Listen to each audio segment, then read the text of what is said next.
Hi Jane, welcome back.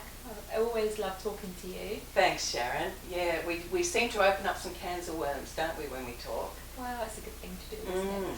Sure enough, yeah. So we're going to be talking about stress today. I know that you're really passionate about helping people to deal with their stress. So how do you do this? Well, let me give you a little bit of a backstory, if that's okay, Sharon, because I thought you were going to ask me why the obsession with stress, Jane, because I do come across sometimes as being, well, let's give it the word passionate as opposed to obsessed. And it has to do with the fact that I had spent a lot of time digging a really big hole for myself in terms of my health in general. And it had to do with the fact that I bought into at some stage in my life, and I guess I'd always been building up to this, you know, I was always an overachiever at school and quite driven, tending to have anxiety if I wasn't getting high marks. You know, it was all about doing, achieving. And to me, I could now see with some perspective on this that I had equated being stressed, as a natural state, which is not a good way to come at life from, but you know, it is what it is, and it was the way that I had programmed myself, or my life had programmed me, let's say. But I thought, this is how it is, you know, you're stressed, you're hyped up, and that's all good, because if you're stressed, it means you're busy. If you're busy, it means you're achieving things, and if you're achieving things, well, that means you're success. So isn't it funny how I stumble over that word now, because it cost me dearly in terms of having lived life at that pace and ultimately coming to a screaming halt with burnout early in my 40s and learning some lessons there, but still coming back with a mindset that was just unconsciously driving me toward that wall again. And I hit that wall, you know, as my body started to change dramatically with menopause. But, you know, we learn our lessons, and if it has to be a painful way that we learn them, then that's the way that we're going to learn them. But when I really stopped and thought, look, I can't do this, I now have another human being relying on me, because my daughter, I've not timed this well at all, in as much as she was coming into adolescence as I was going into menopause, and she had her own needs that as a mother I could see, well, I'm hardly setting a great example for her in terms of letting myself get overwrought and just not applying good old commonsensical self-care. And there are such simple things that we can do to take ourselves out of stress. The stress response is a very natural one that is about keeping us safe when we're in real and present danger. But the problem with human beings who don't have a good handle on this is that we can go into habits around just defaulting to stress around things that we can't find our keys maybe, or you know, we haven't got as much done in a day as we wanted to get done, or our hair isn't sitting well, or any number of things that have nothing whatsoever to do with staying alive. And that's what stress is about. And what it does to our bodies, this brilliant response that has kept our species alive, essentially, and we are programmed to survive, no matter what we encounter. But if we overuse something like the stress response, then some very important things about staying healthy and happy and well aren't being done, because our body can only do so many things at one time. And what it does when we go into the stress response is we go into what's well known as the fight or flight response. And what happens then is that our blood is pumped through our veins much, much faster, and that puts your bodily systems under stress, and it specifically gets the blood to our extremities. And the reason for that is that we need to run or we need to freeze to stay alive. Now, that has nothing to do with not being able to find your keys. That's clear enough. But that is what the body is doing when we're stressed. And what it's not doing when we're stressed then is digesting our food well, is doing all of the growth and repair work on our body that needs to happen on an ongoing basis. It also takes us out of the part of our brain that does some important things for us. The prefrontal cortex, I always point to the front, it's kind of obvious.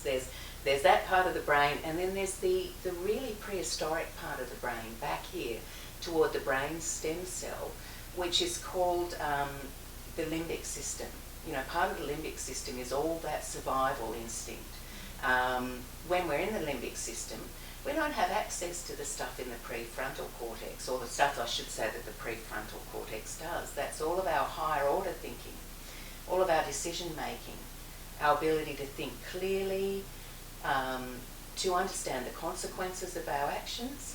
A little known fact, or at least well-known fact, is that we don't have access to our willpower instinct when we're stressed. Mm-hmm. So that's why any of our best intentions to exercise or to eat well or to not stress go right out the window, because that's the part of the brain that is only interested in one thing, mm-hmm. and that is getting your body to do what it needs to be doing for you to run away or to get incredibly quiet and still.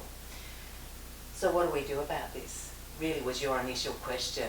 And I eventually get around to answering questions, Sharon. I might not do it as quickly as other people. But the point is that we have everything we need to manage our stress. Mm-hmm. And the most fundamental thing of all is to focus on our breathing. So that if we just slow that down, and you can do it if you're talking to yourself, if you just go soft and low with your speaking. And of course we do speak to ourselves in our head, but if you slow everything down, starting with your breath, then that's a signal to your body that it doesn't have to pump all of the resources out to your extremities, that it can take care of what it takes care of really, really well when you're not stressed, and that is keeping your body healthy. So the two systems that are at play here are the sympathetic nervous system and the parasympathetic nervous system. And we want the parasympathetic nervous system in play most of the time. And that does all of the basic things that we're unconscious of, all of the things to do with the general rest and repair of the body and digestion and our fertility. It's no kind of, what's the word? It's not unrelated that the IVF business is thriving at a time when people's stress levels are through the roof.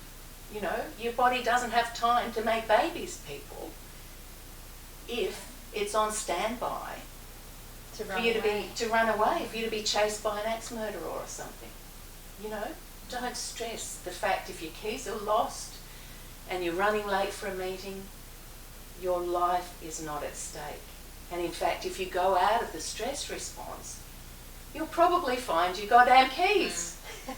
It's amazing, isn't it? Because when you're in that response, you tend to breathe faster and your thinking goes, and you just can't do anything. And it's amazing that just taking a few deep breaths makes a massive difference. And then on a daily basis, you can set yourself up with some lovely, very simple practices to do.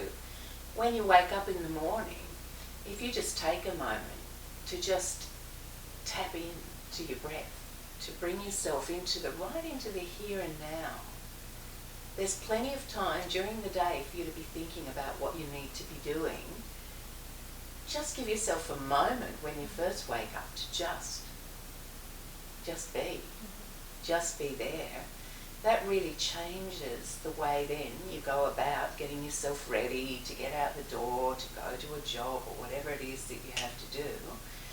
And then occasionally, if you notice during the day that you're rushing, that things are starting to speed up, if you just put a little pause between one activity and the next. Now it takes a little bit of discipline, a little bit of practice to learn how to do that.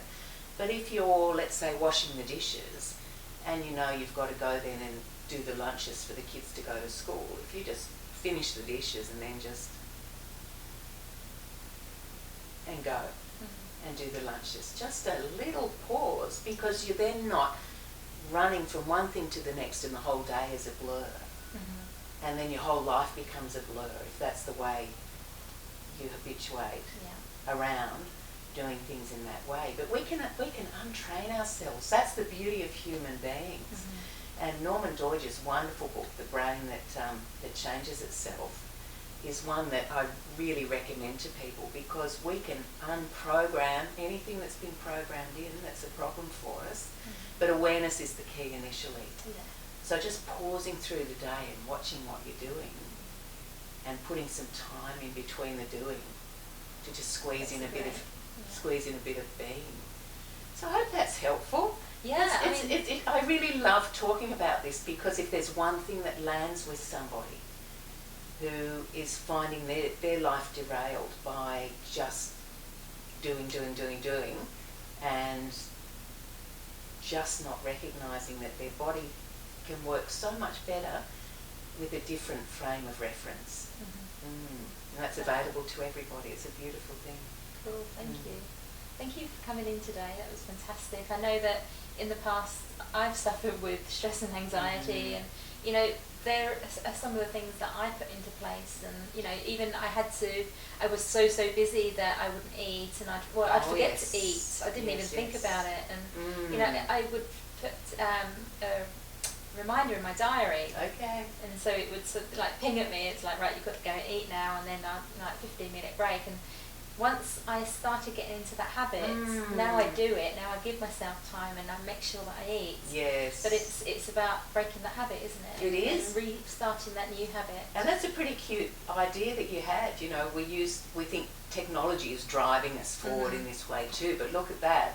You used that to remind you. And that might be another way that you remember, to take a pause. Yeah. To take a long, slow breath, because it doesn't take as much as we think it's going to take to change something as important in our life as that. And that's why I love to talk about this at any opportunity, because people are great. And there's no need to, like I was doing, just dig yourself a hole of misery, and ultimately health is going to catch up with you. The thing, I should say illness catch up, is going to catch up with you. You want to be staying ahead of illness, and you can do in most cases. Cool. Well, thank you so much for coming in, Jane. Now, if anyone wants to work with you, where will they find you? Yes, look, I'd love people to contact me at wellnesscoachingcollective@outlook.com, or just call my mobile 0412 261 101. I'd love to talk to anybody who would find it in any way helpful to have a bit of advice around managing their stress, because it is so worth it. It really is. I must say, you're a very calming energy to be around, so thank you so much for coming in today. Thank you, Sharon.